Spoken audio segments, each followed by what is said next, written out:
Muito boa noite, meus amigos. Sejam bem-vindos a mais uma palestra neste nosso canal. Hoje subordinada ao tema Filosofia e Espiritismo, num direto conjunto com a Associação Cultural Espírita Mudança Interior de Valdecamba. Vamos então à nossa palestra de hoje, como nós tínhamos já anunciado.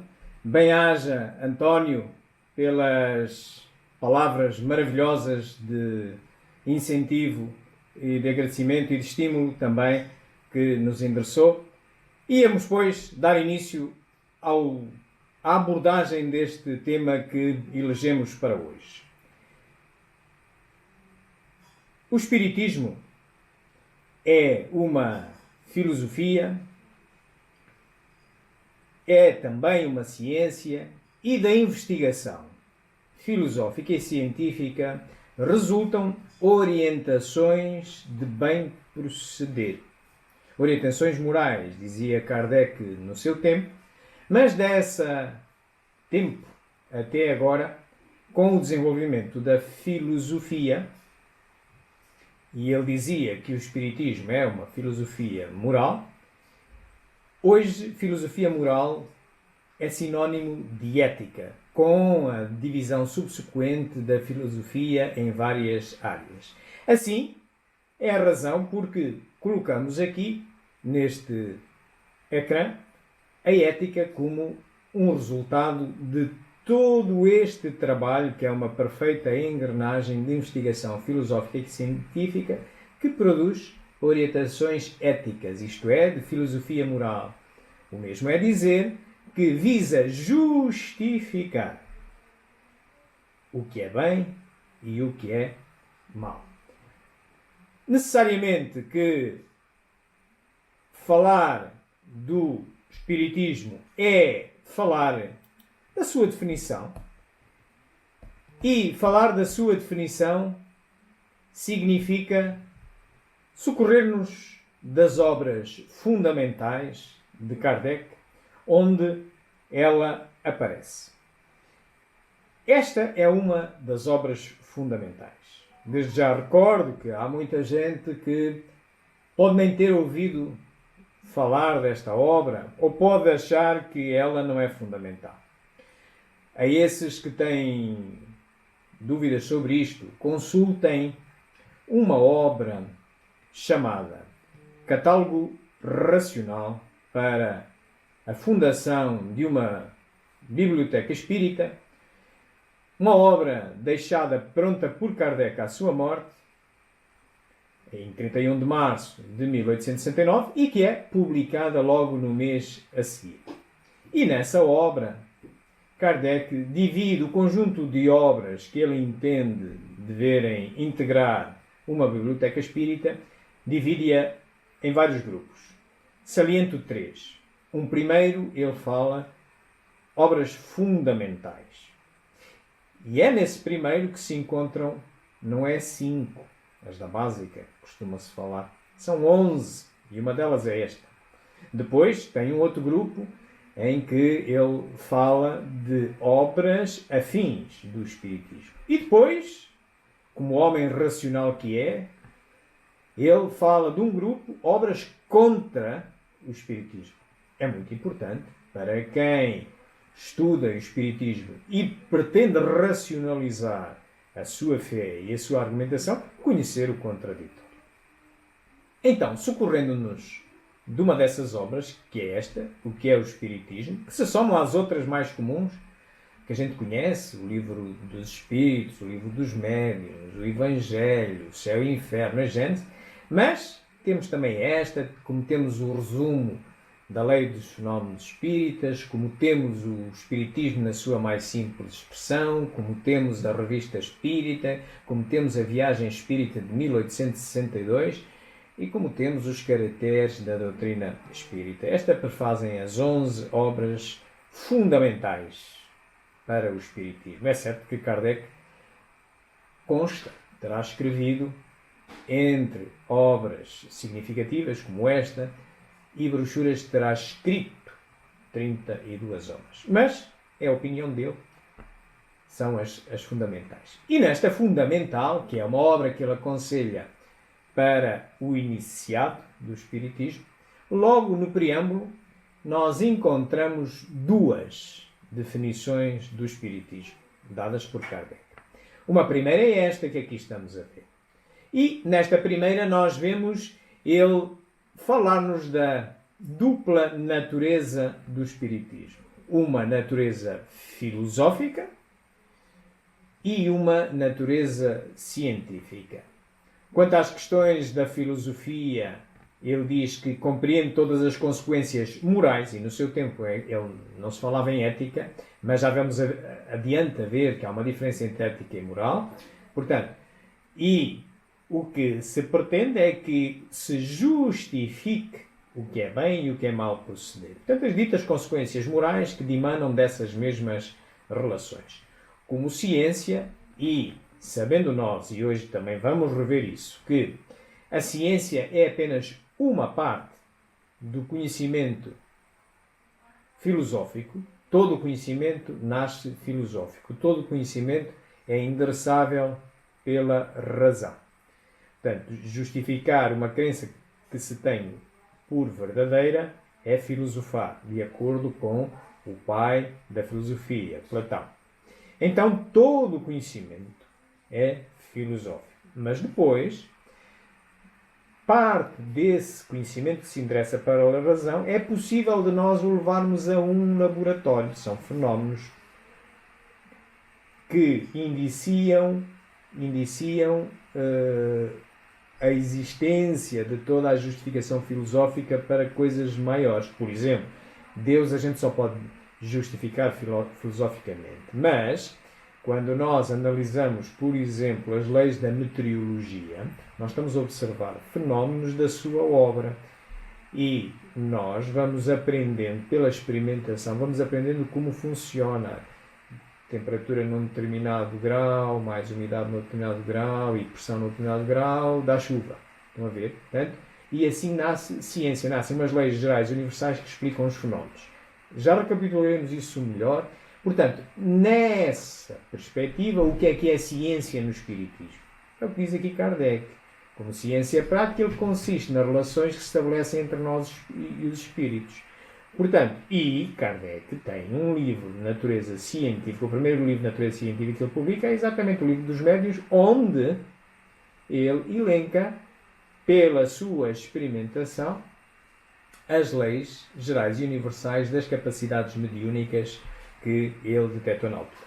Isto é uma das definições. Há lá outra, como vos disse, mais vocacionada para a ciência, que é esta que aqui vemos, em que ele diz ser uma ciência que trata da natureza, da origem e dos destinos dos espíritos, bem como das suas relações com o mundo corporal. Cá está outra vez a tónica que ele tinha naquela definição anterior da parte científica do espiritismo, se debruçar entre as relações entre os espíritos e o mundo corporal. Contudo, com estas duas definições e com o que sabemos hoje, eu estaria em condições de vos propor um ajuste nesta definição e que poderá ser uma coisa deste género.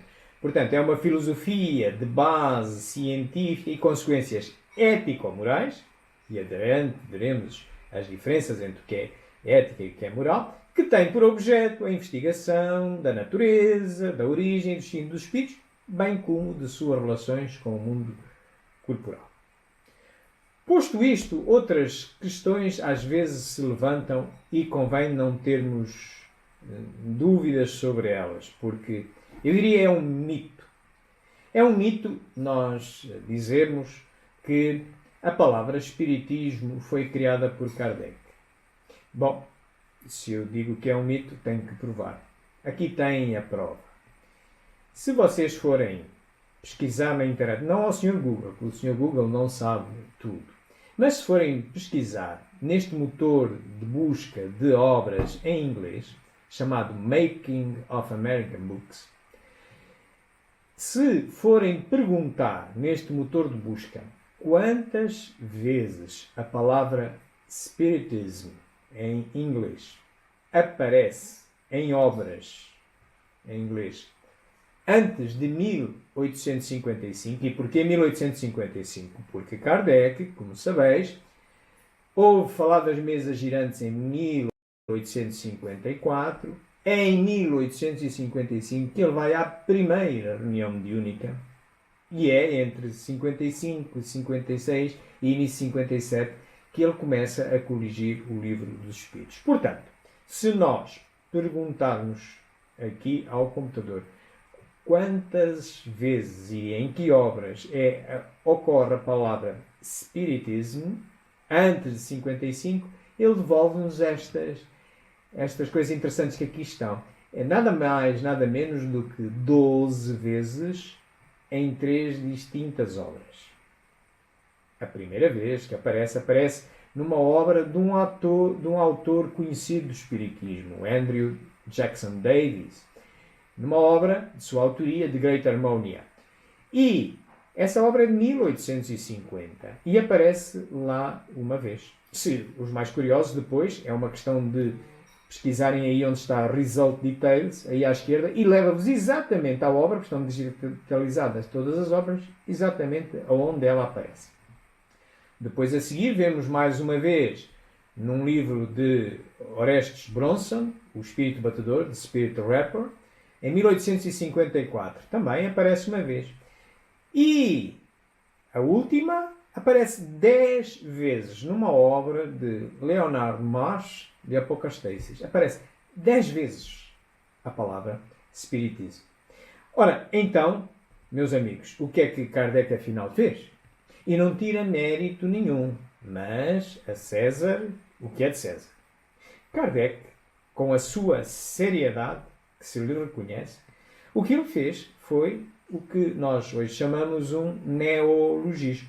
E fez um neologismo com um detalhe interessante para quem está mais ligado às questões linguísticas. Reparem, a palavra em inglês é spiritism, termina num M.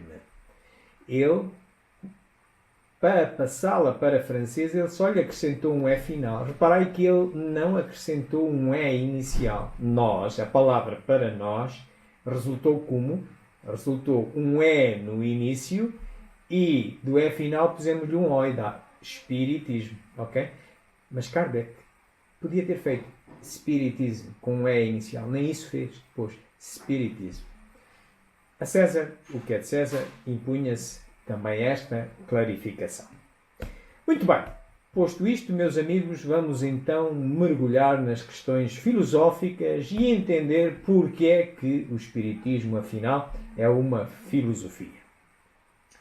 Vamos endereçar 3 distintos assuntos, vamos endereçar as questões de quais são as ferramentas do conhecimento do homem, qual é a natureza, qual é a diferença entre a realidade e a verdade. Nós só vemos a realidade segundo a nossa versão, e porque é que o Espiritismo é efetivamente uma ciência. Mas nada melhor, diria eu, que começarmos por relembrar num pequeno vídeo o que é a filosofia. Convido-vos a vermos este vídeo.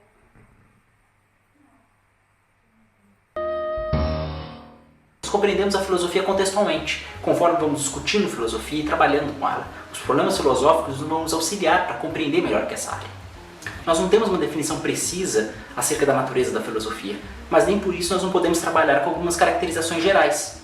O primeiro tópico, por exemplo, é a natureza dos problemas filosóficos. Os problemas filosóficos são problemas fundamentais acerca de diversos assuntos, como a própria realidade, existência, conhecimento, valores morais, estéticos, razão, mente, própria linguagem. Mas, se pararmos para pensar, existem várias outras ciências que também trabalham com problemas fundamentais. Por exemplo, a física, que trabalha com os problemas fundamentais acerca da natureza física do mundo. Então a gente pode ir para o segundo tópico, o tipo de problema filosófico. Os problemas filosóficos são problemas conceituais. São problemas que nós não podemos tratar empiricamente indo num laboratório e achando a solução para esses problemas. Mas pense bem, a gente trabalha com uma outra área que é bastante conceitual, que é a matemática. Então o que diferencia a matemática da filosofia? O raciocínio empregado. O raciocínio filosófico é marcado pela argumentação crítica, sistemática e racional para solucionar os problemas filosóficos. Enquanto isso, a matemática tem um tipo de raciocínio específico. Por exemplo, nós podemos verificar os cálculos matemáticos colocando-os no computador grande parte das vezes. Mas nós não conseguimos uma solução para os problemas filosóficos colocando os problemas no computador. Esse tipo de solução não é encontrado via um mero raciocínio matemático. Com isso, nós vamos para o próximo tópico, que é a verificação. Nós não verificamos se uma resposta a um problema filosófico é verdadeira ou não, indo para um laboratório, fazendo isso sozinho, sentado numa poltrona, ou mesmo pedindo ajuda para um computador. Nós verificamos e analisamos as respostas filosóficas em debate, em conversa, em argumentação. Nós precisamos avaliar a argumentação a favor ou contra. Por fim, vale notar que a filosofia pode geralmente ser dividida em 3 grandes áreas. A primeira, por exemplo, é a metafísica, cujos problemas tratam acerca da natureza mais básica da realidade. Alguns problemas famosos dessa área são, por exemplo, o que são as propriedades, como ser laranja ou ser um livro. Um outro grande problema é por que algo e não nada, ou o que é a verdade. Uma outra grande área da filosofia é a epistemologia, ou também conhecida como teoria do conhecimento. Essa área é marcada por problemas que tentam compreender o que é o conhecimento, quais são as nossas faculdades cognitivas que nos permitem conhecer o mundo e como podemos conhecer o mundo. Alguns grandes problemas dessas áreas são, por exemplo, o que é o conhecimento? É o testemunho uma boa forma de justificação? E o que seria o conhecimento a priori? Uma terceira grande área da filosofia é a filosofia moral ou ética, cujos problemas centrais tratam para compreender o que é o certo a se fazer, quais são as nossas ações justas. Alguns exemplos de problemas clássicos nessas áreas são o que é o bom, o que é o correto, o que é moralmente errado. Em ética prática temos, por exemplo, é o aborto permissível? A eutanásia é moralmente correta? Fascinating. Gostaria de que retivessem, pelo menos, deste filme, 2 coisas. A primeira é a natureza da filosofia. Ele até apresentou uma comparação com uma ciência igualmente abstrata, a matemática. Na matemática, nós para validarmos um cálculo, socorremos-nos da calculadora, metemos lá o cálculo e vemos se está certo ou está errado. Na filosofia, embora abstrata, não há essa calculadora. Isto é, nós chegamos à melhor verdade por contraponto das nossas opiniões, conversando uns com os outros.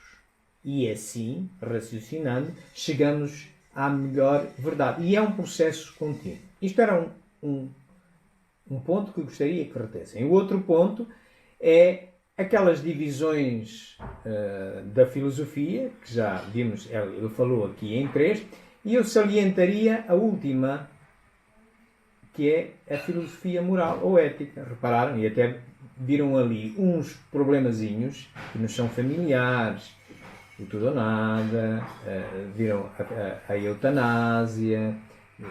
Estão a ver? Pronto. Pelo menos manter isto. Muito bem. Então, como é que o homem resolve os seus problemas?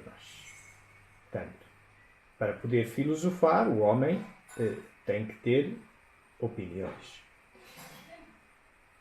O homem vem equipado, diz-nos o pensamento sistémico, é uma das ciências limite dos nossos tempos, uma área das ciências que me interessa em particular, e acabei recentemente de escrever um livro que já é conhecimento de muitos dos nossos telespectadores, pensamento sistémico e espiritismo.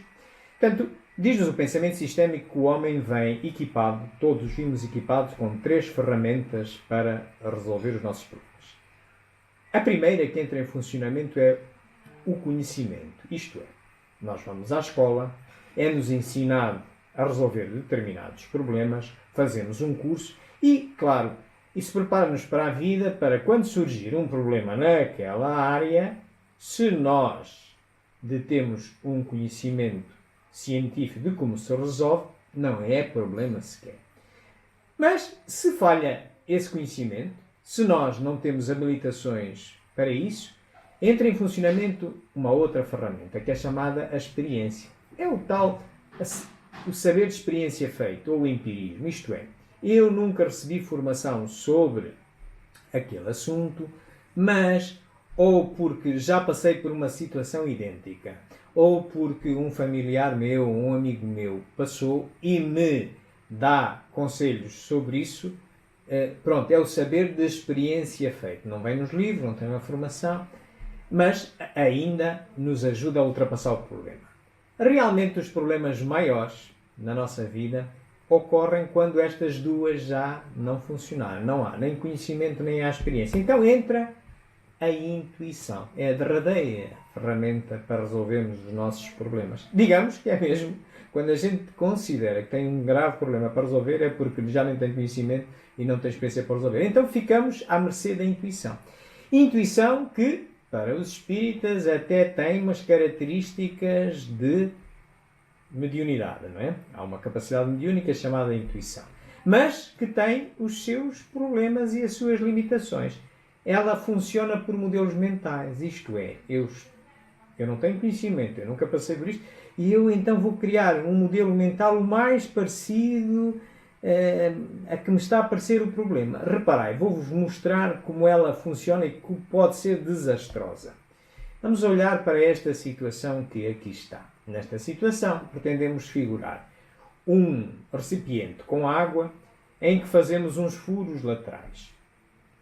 E a pergunta é: por que forma sai a água deste recipiente? Pela forma como está à esquerda ou pela forma como está à direita?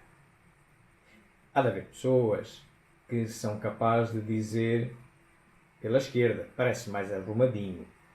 Mas na realidade ela sai da forma que está à direita. E porquê?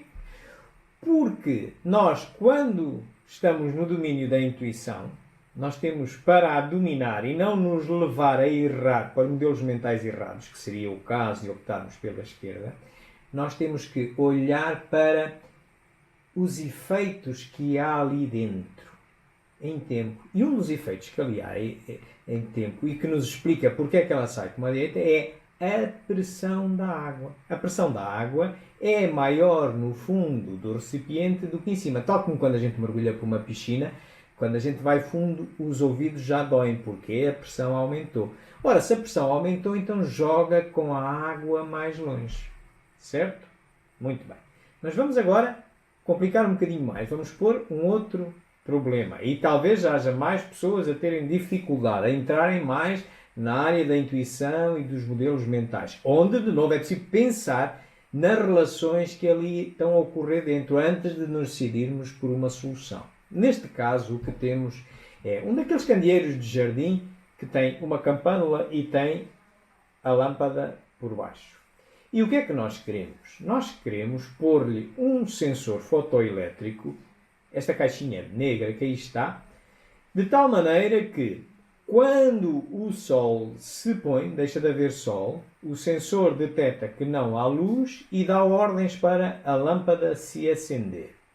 E quando, depois de passada a noite, o sol nasce outra vez, aos primeiros raios de sol, bate no sensor e o sensor manda apagar a lâmpada.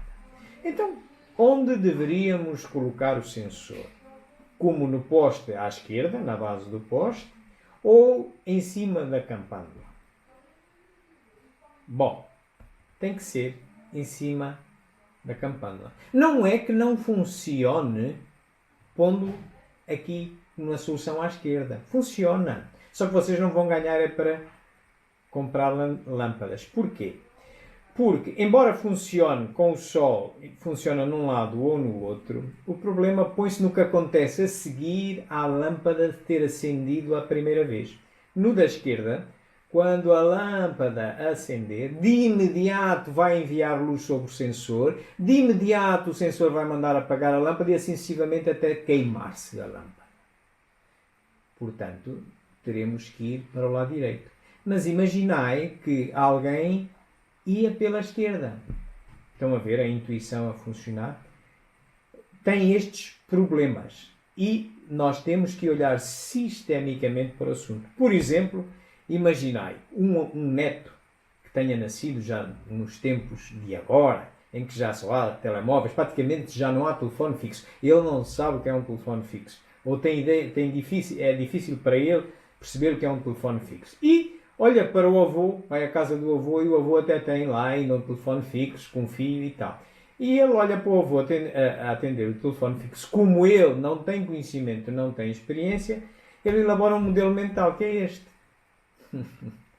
Há de lhe parecer que aquele cordão é uma corrente presa ao telemóvel do avô para ele não o perder. Ok? É uma brincadeira, mas pode ser. Ok? É um modelo mental. Pronto. Mas não bastasse só este problema, ainda temos um outro.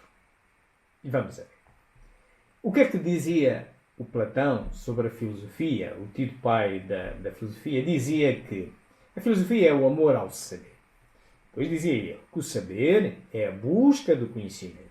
Então, o que é o conhecimento? Ele dizia que o conhecimento é a busca contínua da verdade. Tudo muito bem. Mas aqui há um problemazito. É que a verdade absoluta é inconcebível para o homem. Isto é, o homem não tem capacidade de abranger, nem nos mais pequenos fenómenos, abranger o todo. Ele vê sempre só parte da realidade ou da verdade absoluta. Vou-vos demonstrar isso com um pequeno filme. Olha para aqui.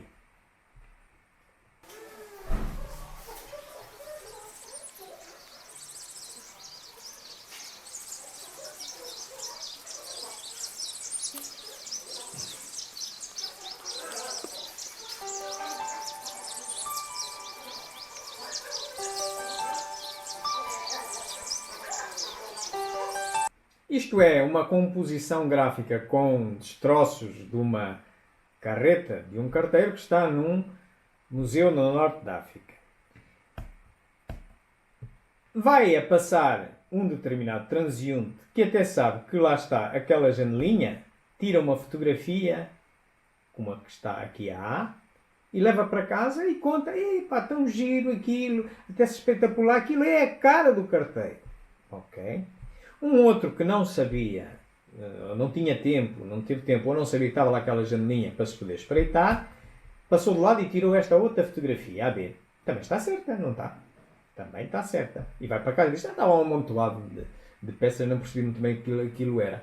Nós, que até temos uma máquina de vídeo, fizemos um vídeo que já engloba estas duas verdades, ainda que mas mesmo assim, não a vimos toda, pois não. Nós filmamos só da parte da frente. Mas se filmássemos de cima, se calhar víamos mais uma série de coisas. Se filmássemos de trás, estão a ver aí a imensidade de coisas que ali há e que nos escapam? Muito bem. Então quer isto dizer que a verdade é uma versão da realidade. Certo? Portanto, temos aqui a verdade A, a verdade B e a verdade C. Todas estão certas. Há uma que por acaso parece melhor, que é a do vídeo, mas mesmo assim não apanha toda. Portanto, a verdade absoluta ou a realidade é inconcebível para o homem. Exigiria uma perfeição tal que só Deus a consegue. Um outro exemplo simples é: ponham água num copo e perguntem às pessoas, olha, escrevam isto. E há de haver pessoas que dizem assim, está meio cheio, está certo. Outras vão dizer, está meio vazio, está certo. E eu, por exemplo, posso dizer, não, isto tem 50% de água e 50% de ar. Também está certo. Os três estão certos. Ok? Muito bem. Então, posto isto, a verdade absoluta seria a perfeição. A perfeição é Deus. O homem está muito longe de o entender. Certo? Nem nas pequeninas coisas. Até nestes exemplos que a gente viu. Nestes exemplos que a gente viu. Então, a filosofia que é desenvolvida pelo homem, que é imperfeito, não pode trabalhar com a verdade absoluta, ela é inconcebível. Só pode trabalhar com a busca contínua da verdade, que é o conhecimento, tal como defendia Platão. Então, se assim é, o Espiritismo, enquanto filosofia, tampouco trabalha com a verdade, mas apenas com o conhecimento. Certo? Não há aqui, não é a solução para o progresso moral, é uma. E ela própria tem que se ir reformulando. Não é nada estático. Kardec sempre solicitou o uso da razão. Racionalizar a nossa fé. Posto aquilo que vimos, então o que é o Espiritismo dentro daquelas três variantes, daqueles três ramos que hoje se identificam na filosofia? Olha, é a metafísica, porque se dedica às questões do porquê das coisas, se existe o nada ou não, metafísica. E a ética, porque dessa investigação toda pretende justificar o que é bem e o que é mau proceder para o progresso do homem. Filosofia moral. E nós vimos filosofia moral hoje é sinónimo de ética. Vamos justificar porquê com um filmezinho. Convido-vos a ver este filme.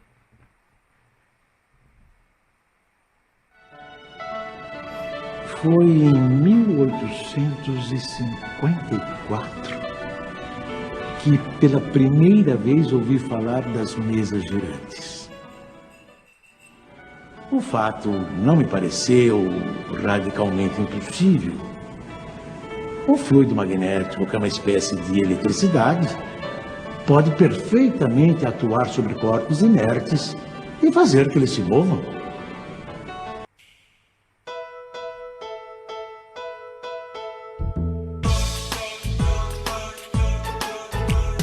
Toque, toque, toque, toque, toque. Pelas batidas as paredes falaram. E na Europa até as mesas giraram pra lá e pra cá. Apontando as letras do alfabeto. Ora no chão, ora no alto, no teto. Formando frases, respondendo às questões. Quem é que estava por trás disso? Alguém se preocupou com isso e começou as suas investigações.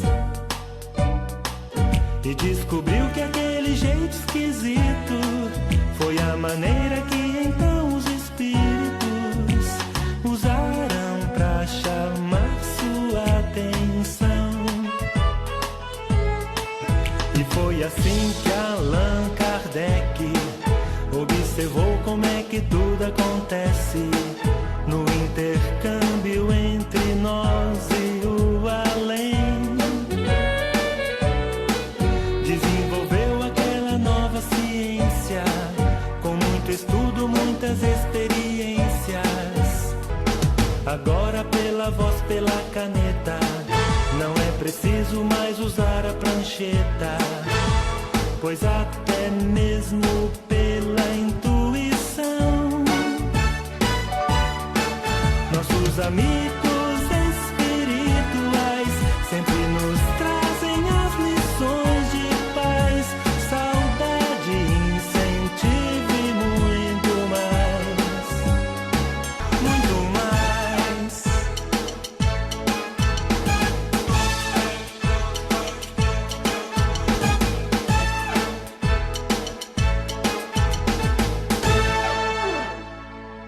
Acabamos de ver como Kardec utilizou a filosofia para justificar os fenómenos que observava, para lhes adiantar uma primeira justificação. Reparai, no princípio nós vimos ele a dizer: bem, o fenómeno das mesas girantes, aquilo poderia ser provocado pelo magnetismo, que é uma espécie de fluido elétrico. Mas ele depois não se contentou com isso. Era uma primeira parte. Mas por que é que ele não se contentou com isso? Porque ele verificou que aqueles fenómenos de efeitos físicos respondiam a um código. Por exemplo, mostrou-se ali o jogo do copo não é do tempo de Kardec, mas é um fenómeno de efeitos físicos que desloca-se para umas letras. Mas do tempo dele é, por exemplo, as pancadas. Uma pancada sim, duas pancadas não, como nasceu com as irmãs Fox, nos Estados Unidos, em 1848. Portanto, isto, nós atribuirmos um código a uma sequência de efeitos físicos, isto é um ato inteligente, não é? Considerar que, se está aí alguém que queira falar comigo, vamos combinar um código. Uma pancada é sim, duas pancadas é não. E eu faço a pergunta e ele aceita o código e responde o código. Isto é um ato inteligente. Então, a um ato inteligente corresponde uma inteligência, uma causa inteligente. Então, se eu não estou a ver, então está uma inteligência invisível, é que se chama os espíritos. Estão a ver como é o raciocínio? Muito bem. Então, pela filosofia, nós chegamos a uma primeira identificação das bases em que assente o nosso estudo. O Espiritismo tem várias bases filosóficas. pela nossa inépcia em poder abranger o todo, nós costumamos reduzir a grande realidade. Se formos à Wikipédia, vamos lá encontrar 19. E de certeza não serão todas. Mas, normalmente, nós reduzimos para efeitos dos estudos mais comuns que conduzimos dentro do Espiritismo, reduzimos-lo a estas 5 que aqui vêm. A existência de um Deus único, Criador de tudo, causa primeira de tudo. A existência de um espírito, um ente que sobrevive à morte física e volta até a reencarnar, é outra das bases. E claro, mas se existe um espírito, eu sou um espírito encarnado e vocês também, e estou a comunicar convosco. Então existe a comunicabilidade dos espíritos. Mas também existe a comunicabilidade dos espíritos entre encarnados e desencarnados. E a gente sabe isso pelos fenómenos mediúnicos, certo? Portanto, outra base filosófica do espiritismo, a comunicabilidade dos espíritos, e a pluralidade dos mundos. Isto é, não é crível, filosoficamente, seria considerar, minorar a soberana inteligência de Deus, achar que quando a gente olha para um firmamento escuro à noite e vê aqueles pontinhos todos brancos, que aquilo tudo é só para deleite dos humanos, que são um grãozinho de areia neste universo enorme, visto assim à distância. Não faria muito sentido, dá uma trabalheira enorme fazer todos estes planetas, todas estas estrelas, só para estar um habitado e todos os outros é só para a gente à noite ver isto.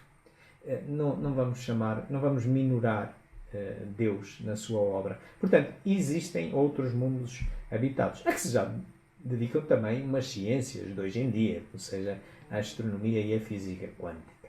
Bom, mas dizia-vos eu, as bases filosóficas mais comuns do Espiritismo, numa verdade, esta que vamos adotar, que é suficiente para nós hoje, são estas 5. E nós encontramos a sua justificação filosófica logo na primeira obra do Espiritismo, que vai fazer 163 anos amanhã que ela foi publicada. Em 18 de abril de 1857 foi publicada a primeira versão do Livro dos Espíritos de Allan Kardec, que é um livro de natureza filosófica e científica, tem as duas. Mas nas questões filosóficas lá encontramos as boas justificações. Por exemplo, nas questões de Deus, encontramos-la logo na primeira parte, nas causas primeiras. Quem conhece o Livro dos Espíritos tem 4 partes, 4 livros. Logo na primeira parte é o melhor tratado filosófico sobre Deus que eu conheço. E esta base filosófica, meus amigos, ela só tem natureza filosófica, só se pode chegar a ela pela razão, e não creio, eu arrisco-me a afirmar que não vejo possibilidade de ela vir a ter um dia uma base científica, porque fazer ciência, como filha da filosofia, obriga à experimentação, obriga a levar a um laboratório, obriga a comparar-se, a fazer-se comparações. Então, mas reparai, se Deus é único, nós nem o conseguimos ver. Primeiro, para o agarrarmos, para levarmos a um laboratório, onde é que ele está? Não sei.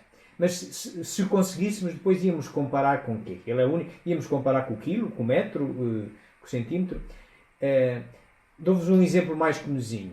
Se nós somos obra de Deus, então nós somos o quadro e ele é o pintor.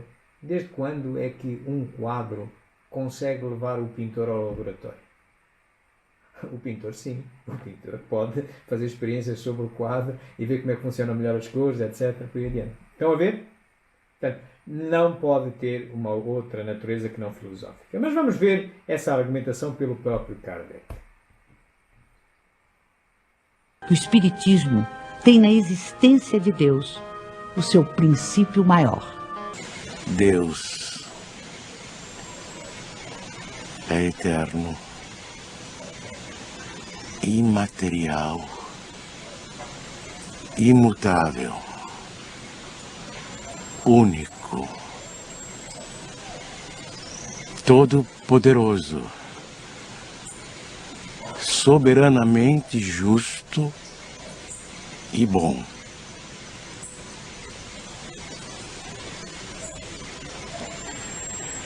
Este é o melhor conceito que a nossa limitada inteligência pode fazer daquele que criou o universo. Over the last few decades, scientists from around the world have been making discoveries which clearly show that an intelligent designer is responsible for the creation of the universe. Many believe that the entire universe came into existence out of nothing by chance. But if you really think about it, nothing couldn't bring the universe into existence because nothing produces nothing. Everything that begins to exist must have a cause. Tudo o que começa a existir tem que ter uma causa. É um paradigma do nosso conhecimento, quer científico, quer do filosófico. Portanto, um efeito tem sempre que corresponder a uma causa. E um efeito inteligente tem que corresponder a uma causa inteligente. Portanto, alguém tem que ter criado isto, alguém nos tem que ter criado a nós, só que lá conseguimos chegar pela razão. Já quanto ao espírito, tem a sua natureza filosófica também bem documentada no Livro dos Espíritos e vamos revisitá-la, embora hoje já se lhe reconheça também evidências científicas fundamentalmente baseadas nas experiências quase-morte. Mas vamos ver a natureza filosófica de novo explicada por Kardec. Os espíritos revestem temporariamente um invólucro material, perecível, e sua destruição pela morte os devolve à liberdade. A alma é um espírito que encarnou e, portanto, um ser imaterial e individual que reside em nosso corpo e a ele sobrevive.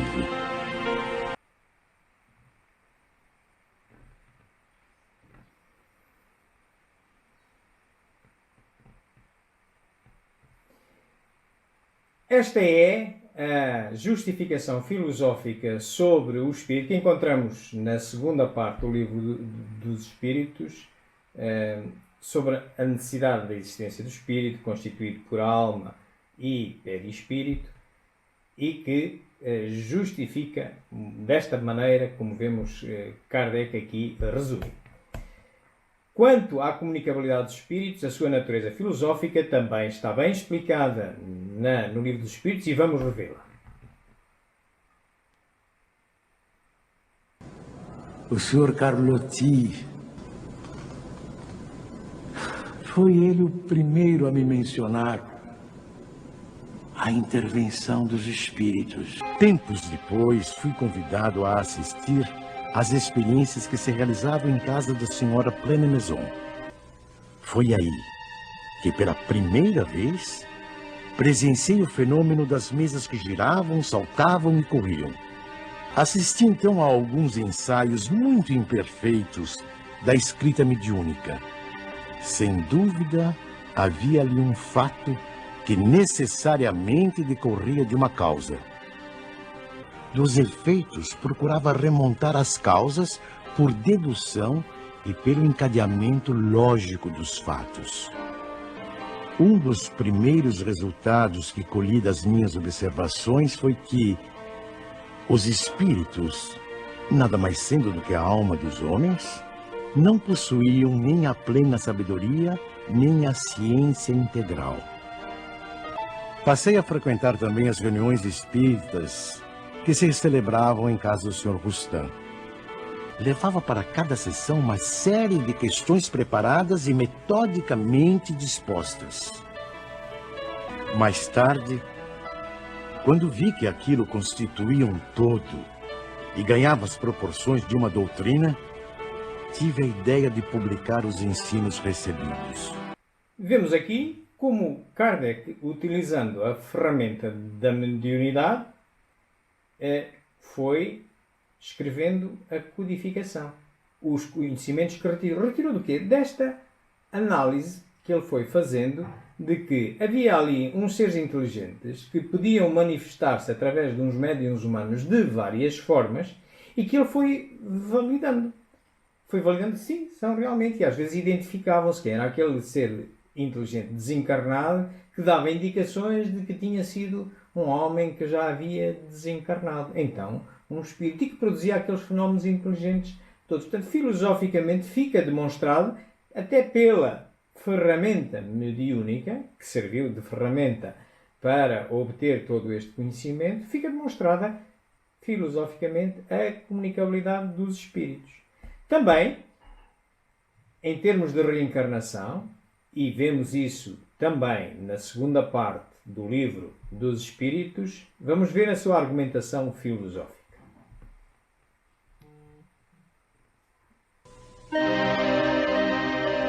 As diferentes encarnações ou existências corpóreas do espírito são sempre progressivas e jamais regressivas. Mas a rapidez do seu progresso depende dos esforços que ele faça para chegar à perfeição. A vida terrena seria assim uma espécie de escola, em que os alunos, embora nunca regridam às séries anteriores, são obrigados a repetir de ano até compreenderem o que lhes foi ensinado.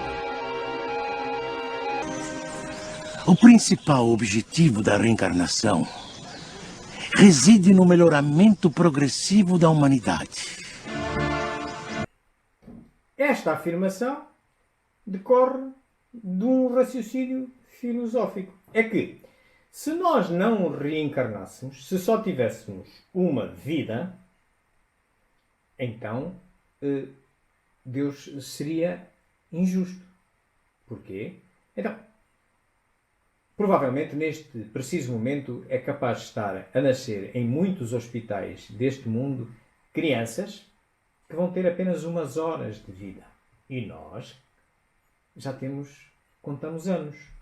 Então, se nós somos todos filhos de Deus, essa criança que vai morrer daqui por umas horas, e nós que já vivemos anos, se houvesse só uma vida, Deus era injusto. Tinha escolhido essas crianças para os sacrificar. Certo? Portanto, mas não. Tem que haver várias reencarnações, porque também é através dela que se materializa o progresso. A inteligência acompanha-nos, o nosso saber, tudo aquilo que nós aprendemos em cada encarnação acompanha-nos e vai-se apurando. Voltamos a encarnar, voltamos a passar pela escola da vida, com provas e tal, e vamos melhorando de encarnação em encarnação. Por isso, ele conclui que o principal objetivo da reencarnação é o progresso, filosoficamente, raciocinando. Vejamos a questão da pluralidade dos mundos, como é que ele havia.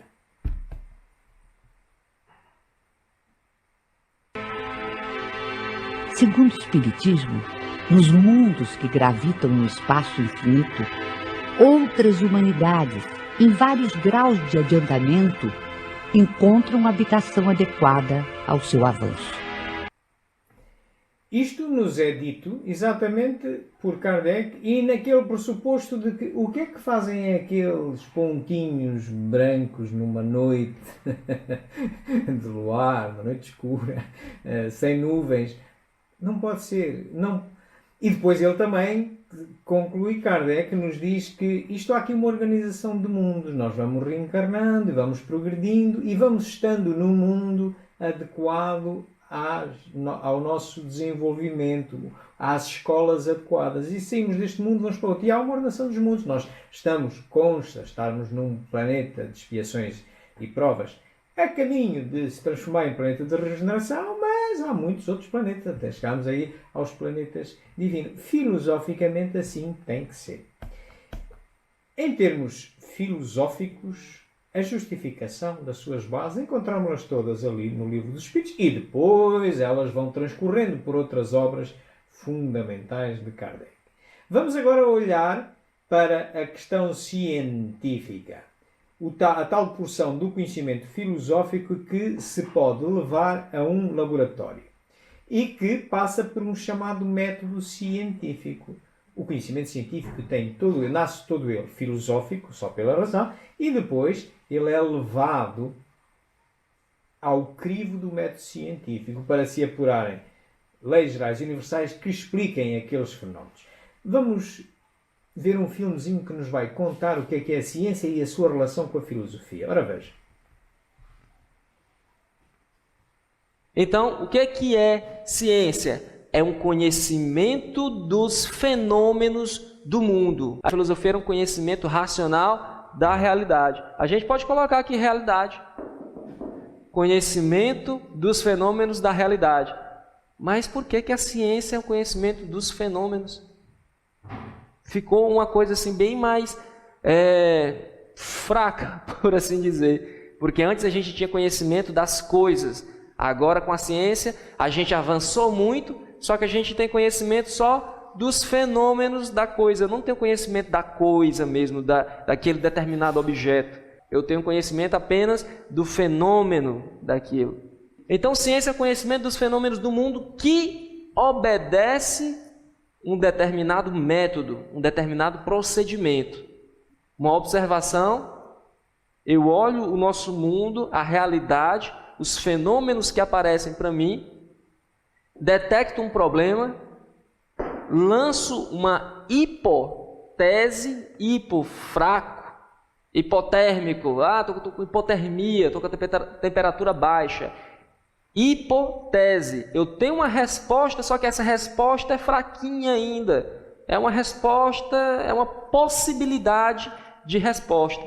Então, se eu tenho ainda uma possibilidade de resposta, eu não tenho uma resposta. Como é que eu vou conseguir a resposta? Fazendo testes. Depois desses testes é que eu posso dizer se essa minha hipótese se transforma numa tese, se transforma numa resposta que vá resolver aquele determinado problema. Tá bom? E se eu gerar resultados que possam se tornar leis gerais e universais, aí, meu querido, eu tenho ciência.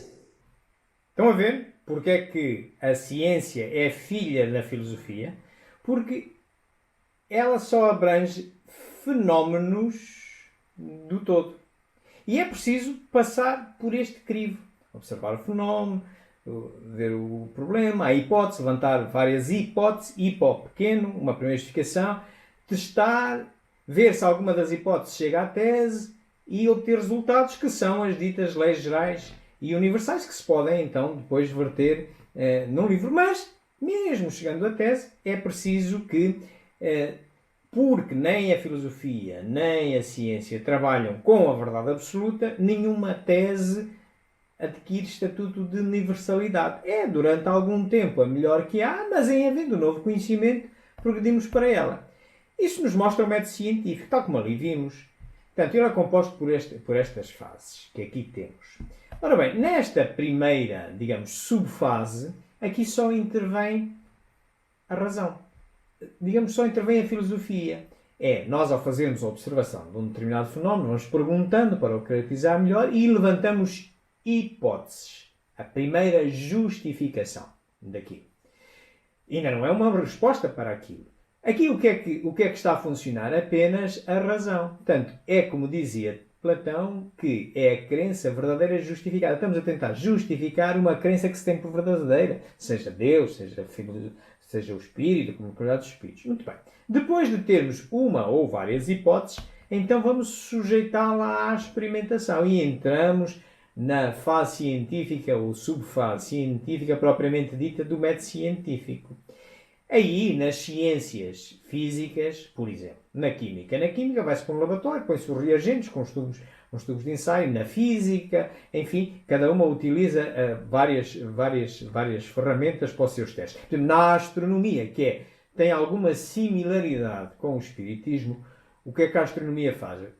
É uma ciência de observação, como o espiritismo, e utiliza um telescópio para ver corpos celestes.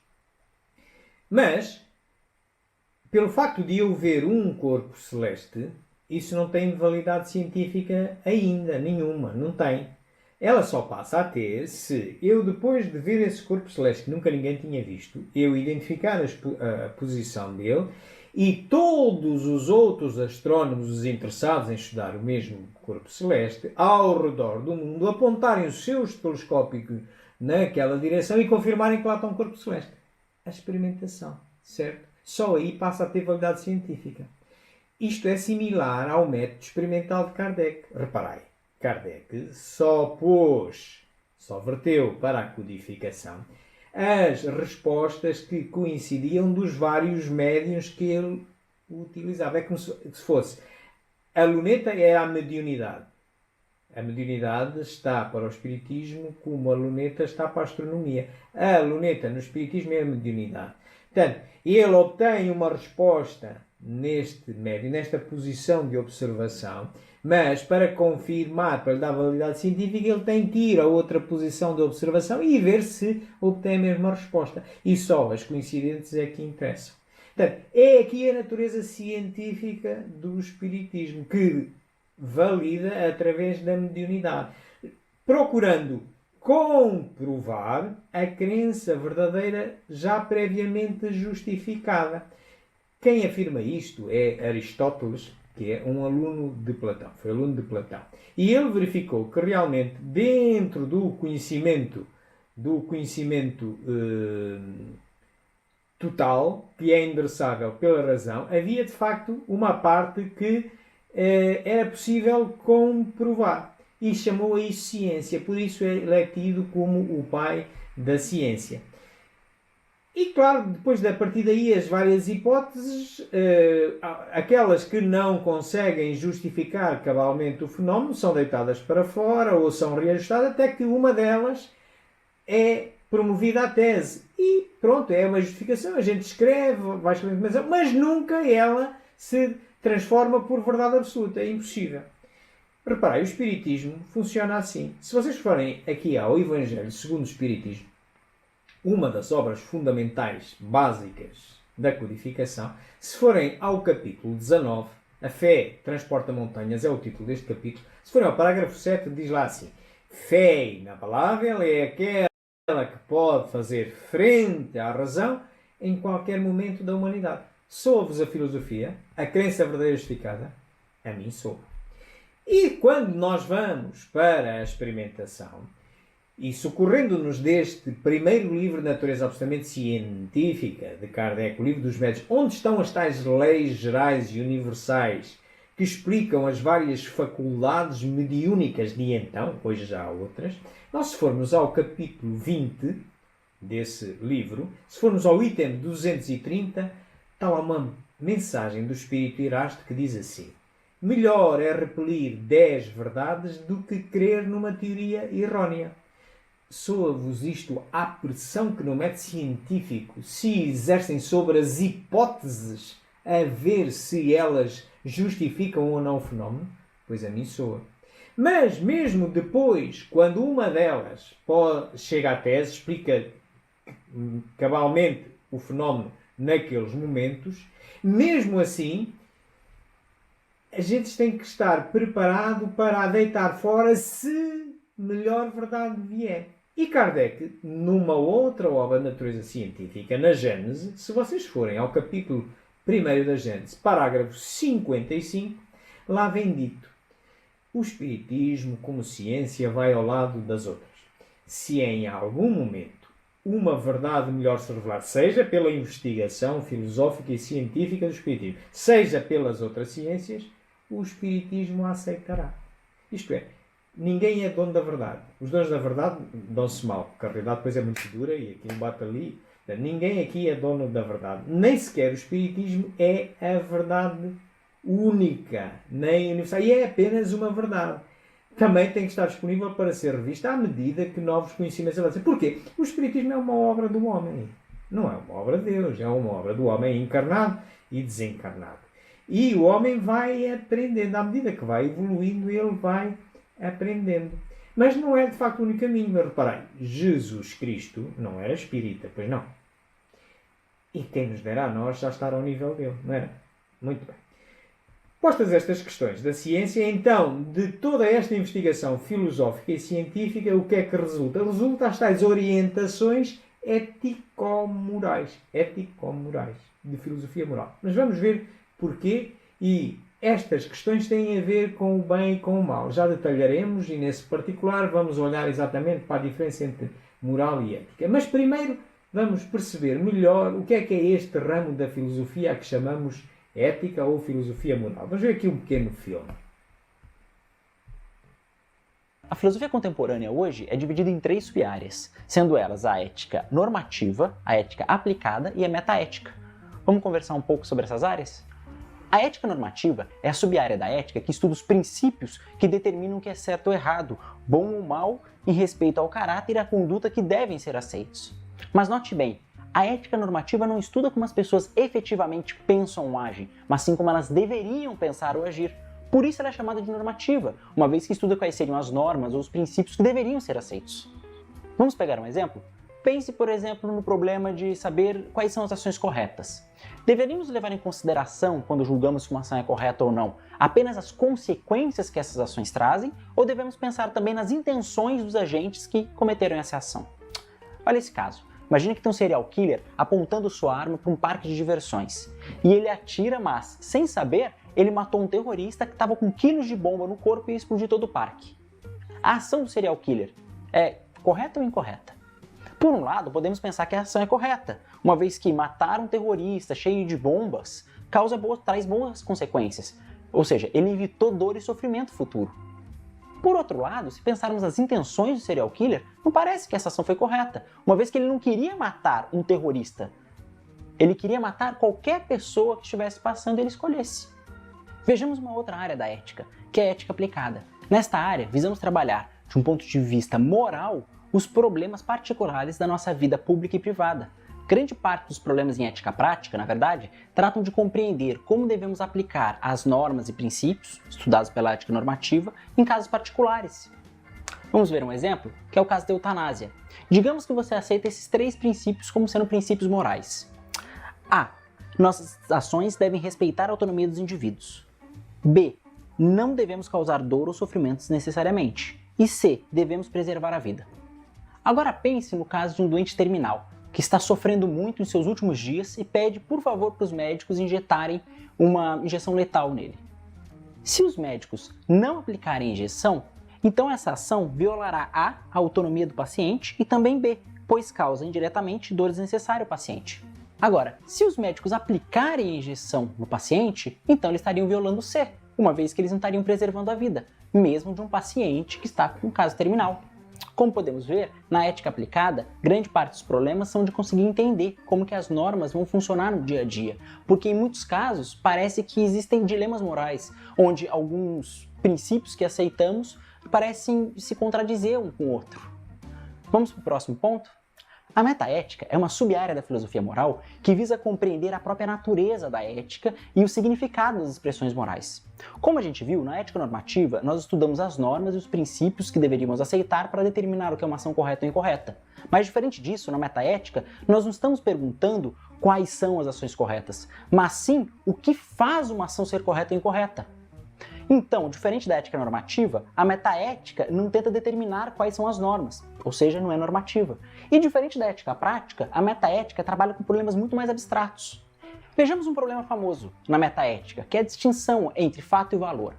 Peguemos, por exemplo, a expressão "este cartaz é azul". O que estamos fazendo? Aparentemente estamos descrevendo um fato no mundo, que existe algo que é o objeto deste cartaz aqui, e ele tem uma propriedade, que é ser azul. E parece que é este fato que torna essa frase verdadeira. Agora pegue uma expressão valorativa, típica em filosofia moral, como matar é errado. O que estamos fazendo?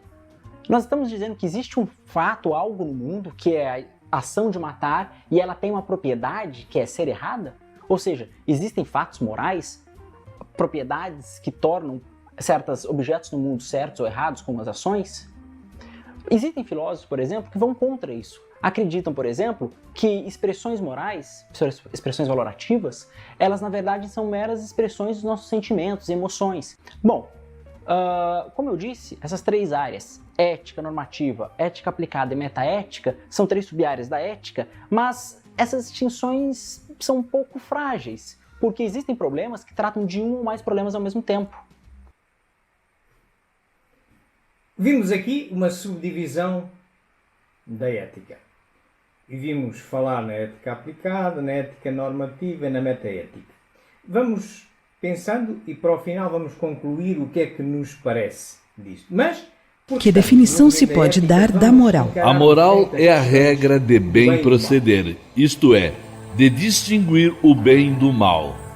funda-se na observância da lei de Deus. O homem procede bem quando faz tudo pelo bem de todos, porque então cumpre a lei de Deus.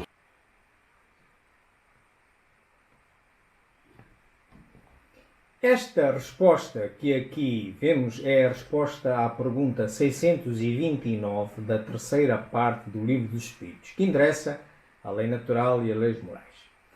E esta frasezinha é pequenina, mas tem muito que se lhe diga. Reparai, o que é que ela diz? Diz que a moral funda-se.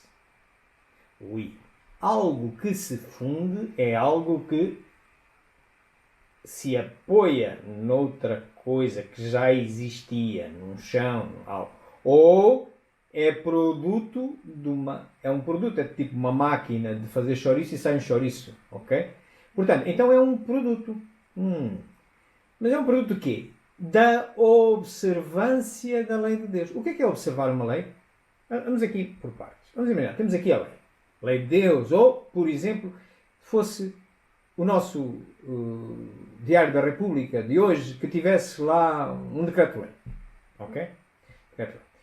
Ora bem, então, o que é que seria observar a lei? Seria ler o decreto-lei, interpretá-lo com o quê?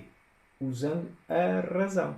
Razão essa é a nossa inteligência, nós somos seres imperfeitos, vamos melhorando de encarnação em encarnação e podemos errar na nossa avaliação. Ou porque nos falta conhecimento, experiência e a nossa intuição nos leva por caminhos não devem, como nós já vimos.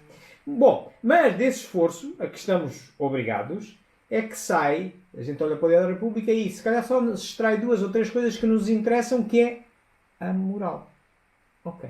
Então, estão a ver qual é a diferença entre moral e ética? Ética é a observância da lei de Deus. Portanto, é aquilo que está debaixo, é aquilo que produz as indicações morais. Certo? Então, olhando para o Espiritismo e olhando para aquelas definições que vimos, aquelas divisões, o que é que nos parece que seja o Espiritismo? É uma ética normativa, porque aponta para como será bem proceder pela justificação, sem entrar aqui em dogmas, que é assim, mas é também aplicada. É aplicada, sim, aplicada às questões do dia-a-dia, às questões morais. Meus amigos, era isto que eu tinha para vocês. Espero ter sido suficientemente claro para que não tenha deixado dúvidas sobre a filosofia, sobre a vertente filosófica do Espiritismo.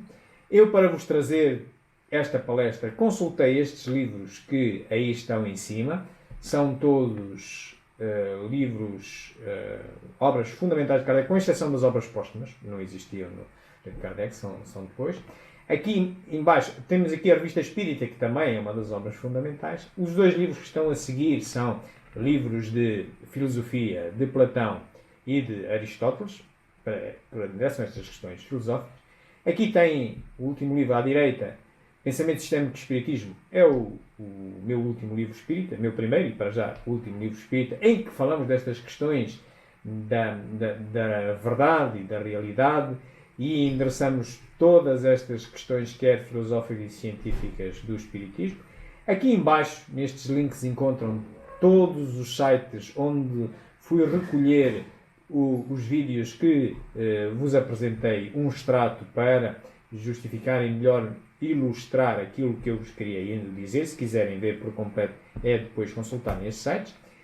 Como habitualmente, nós estamos a fazer uma gravação alternativa com uma outra câmara desta palestra, que depois vamos misturar com a imagem do computador e ficar uma imagem maior, com eventualmente uma melhor resolução daquela que estamos a ver no Facebook, e possa ler-se algum texto que possa, por alguma dificuldade momentânea, a transmissão do Facebook não ter ficado bem. Vamos subir lá ao YouTube, a este canal, Espiritismo JG, estará lá dentro das próximas horas. De qualquer maneira, nós anunciaremos aqui também, neste mesmo canal Facebook, onde poderão contatar comigo. Incentivo-vos a Nós já vamos ter agora um período de perguntas e respostas, como fazemos num centro espírita físico, depois da palestra.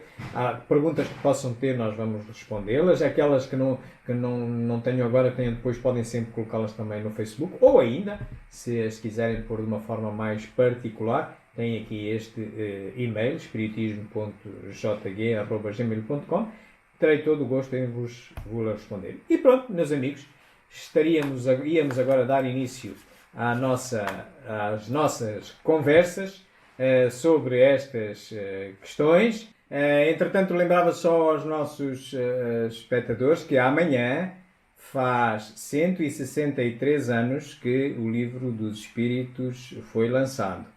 E teremos neste canal, numa emissão conjunta com duas casas espíritas de Alcobaça às 16 horas, teremos uma palestra subordinada ao tema Livro dos Espíritos. Será a nossa singela homenagem ao codificador e à sua obra. Eu ia agora pedir-vos que se juntassem a nós, erguendo o pensamento a Deus, ao Criador de todas as coisas, e vamos conversar com Ele. Vamos orar. Vamos louvá-lo pela maravilhosa obra que nós podemos observar, que nós podemos descobrir nos seus pequenos detalhes, e todos os dias há sempre algo mais para descobrir. Uma verdadeira escola da vida, digamos, esta obra que nós contemplamos e que nós vamos estudando e aprendendo. É digna de louvor. É realmente um efeito inteligente e, como tal, tem que corresponder a uma causa ainda mais inteligente. Louvado sejas, Senhor, por isso. Mas, Senhor, nós queremos-vos também agradecer pela concessão ainda inexplicável para nós de como nos encontramos nesta encarnação e nesta vida com esta doutrina, que é uma ótima muleta. Não é a única, como já vimos, mas é uma excelente muleta para nos ajudar a progredir. Mas, provavelmente, se nos perguntarmos por que é que eu aqui cheguei, se calhar não teremos uma justificação muito certa, muito sólida, mas chegamos de alguma forma. Portanto, vos agradecemos pela ambiência, pelas pequenas coisas com que nos foste conduzindo para chegarmos aqui. Estamos-te gratos por isso. Estamos-te gratos pela possibilidade nesta encarnação de socorrer-nos destes ensinamentos que Kardec coligiu e que hoje nos ajudam e muito, até a perceber este mundo em que vivemos e as provas que o assolam, como seja esta questão da pandemia, este flagelo geral que agora atravessamos.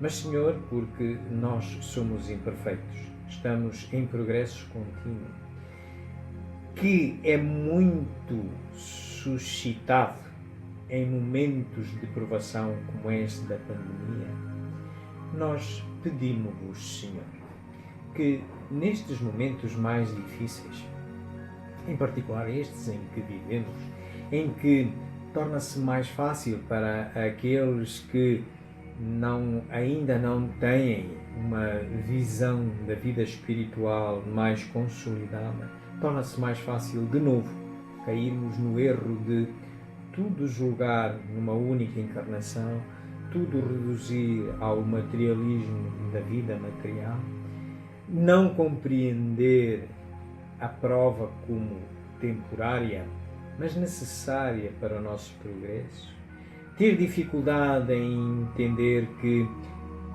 nós temos todos a nossa hora marcada para o fim da encarnação. Não é pelo facto de aparecer uma pandemia que esse plano se altera, antes pelo contrário, pode ser a causa de uma desencarnação que esteja programada com a pandemia. Isto será para uns, não será para outros, não é por isso que se altera. Para aqueles que têm que partir em função disso, que se sintam felizes, porque, olhai, terminaram o sofrimento físico, terminaram a prova física, espera-vos outra vida. Espera-nos outra vida, espera-nos a vida na erradicidade, preparando outros avanços, eventuais reencarnações em seguida. Para os outros que ficarem, sintamos todos felizes também. Porquê? Porque mais tempo teremos de progredir. Nós vimos que filosoficamente a reencarnação se destina também ao progresso do homem. Assim, Senhor, quando nesses momentos de eventual desespero nos esquecermos disso, vos pedimos, Senhor, que envies os bons dias e os bons dias espirituais da nossa casa, da ACMI, para nos lembrar de todas estas questões que pode o sofrimento físico nos fazer esquecer. Bem-aja, meus amigos, uma boa semana a todos, uma boa noite e até à próxima.